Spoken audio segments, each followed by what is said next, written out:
thank you so much. And thank you for having me, Travis. I appreciate you reaching out.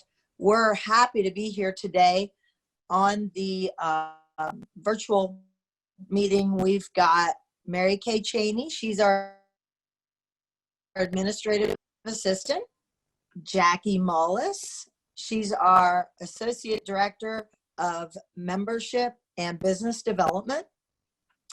Molly Smith. Molly is our marketing director of programs in downtown.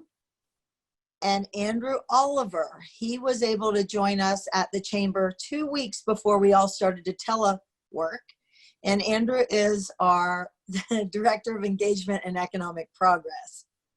We're very, very fortunate this summer to have a wonderful intern from East Carolina University, and that's Chloe Lawton. I'm going to show you her. Hi.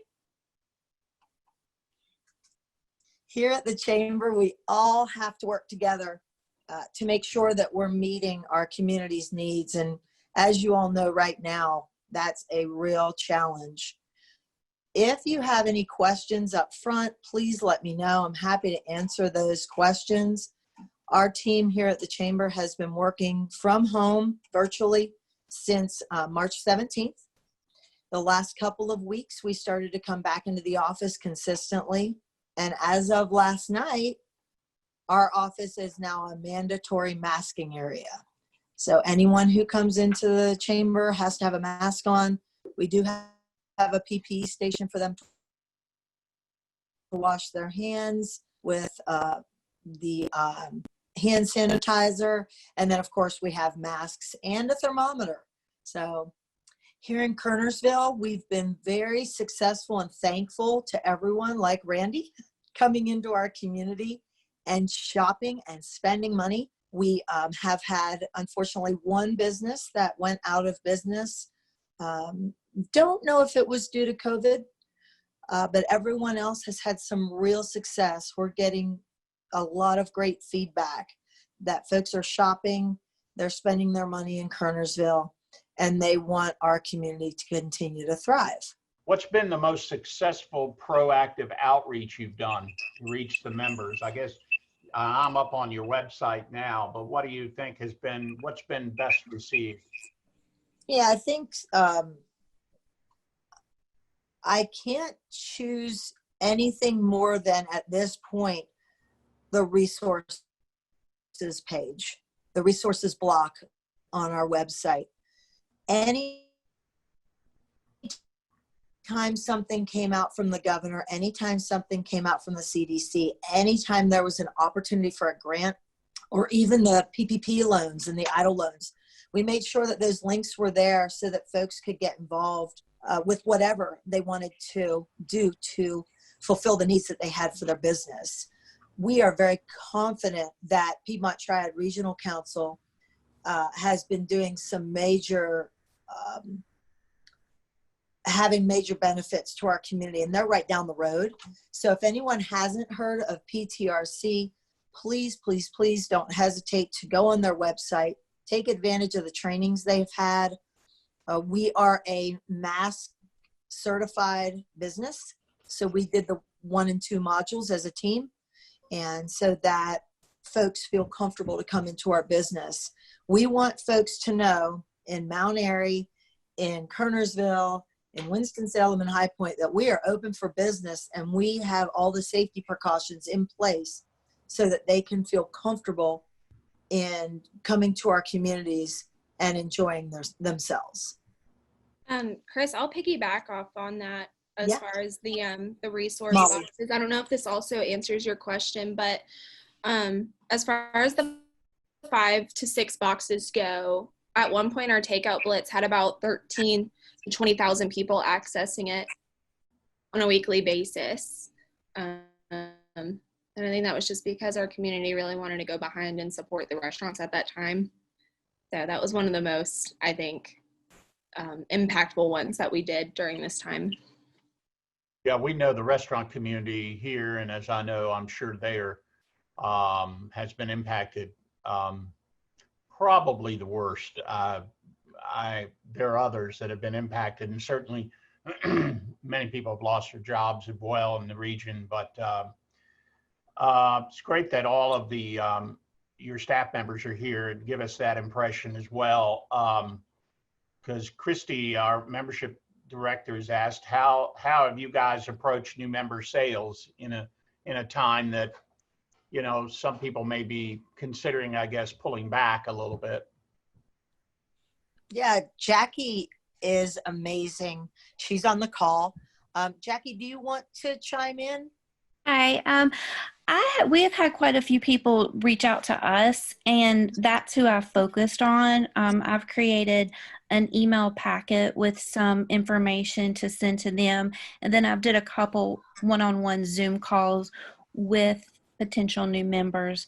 I haven't did a whole lot of cold calling right now. Some of the people back in the February, March that were potentially interested just told me to hold off. And so I have a list of those that I'm just now starting to reach back out to.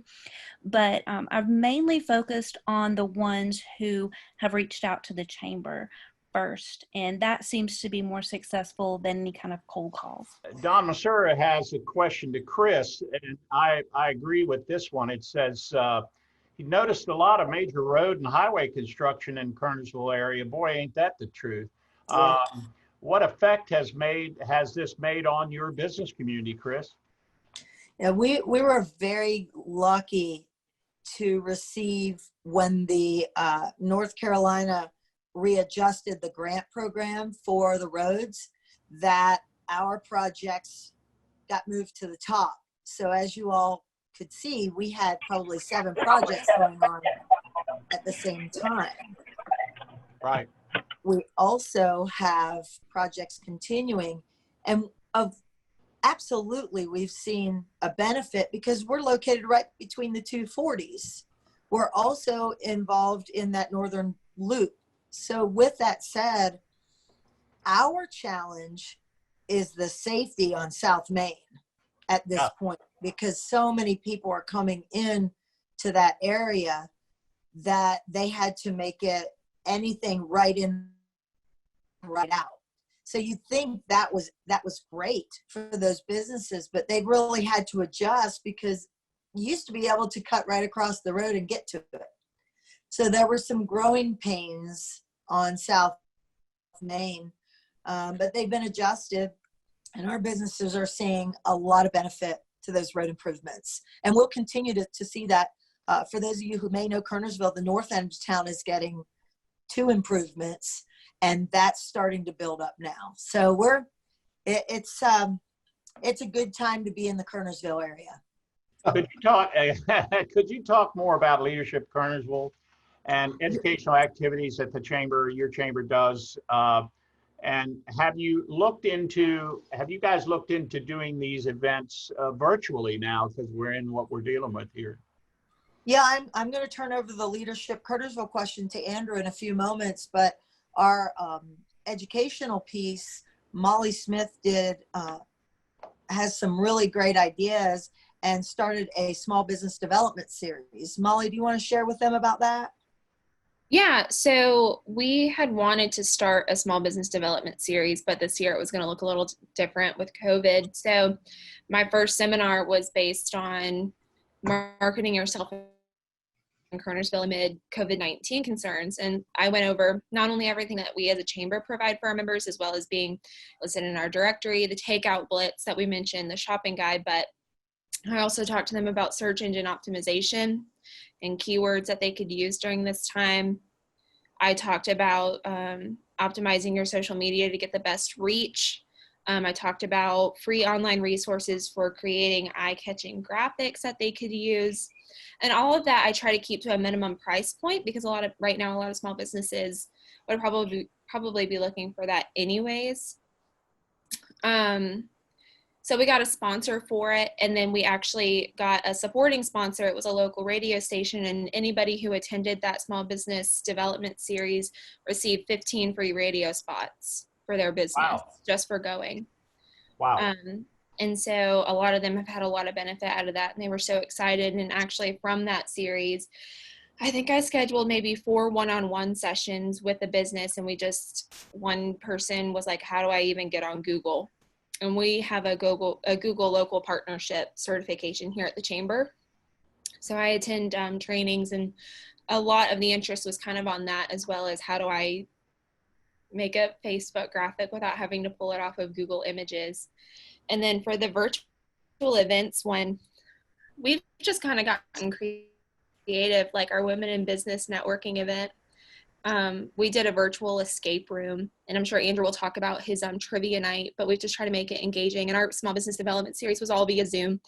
So I was super nervous that I was going to like cut out halfway through, and I'm like, gosh, how am I going to get it for them? But then by the end, I exported it as a PDF, and they got all of that information anyways. So that eliminated any kind of, I didn't want them to feel as though they had to write everything down. I just really wanted them to absorb it and just kind of ask me questions later. Awesome. And before we go to Andrew, I wanted to have Jackie share with us what she's going to do with her More event today. She's got an event, How to Get More Out of Your Membership, and that's this afternoon. Jackie, you want to share with them how we're handling that? Sure. We have a just a membership orientation, and normally we invite anyone new and existing members to come to that. But this time we did invitation only. So I just did 2020 members and had slots, 30-minute slots to fill up. That way that we don't have quite as many people in the chamber. So once they get there, we'll make sure we check temperatures, have masks, and then we have ambassadors. We have just a couple ambassadors that are going to come, and we'll make sure we have social distancing. I also included in the invitation, if they did not feel comfortable with that, we would do a Zoom. I could do a one-on-one Zoom orientation with them as well.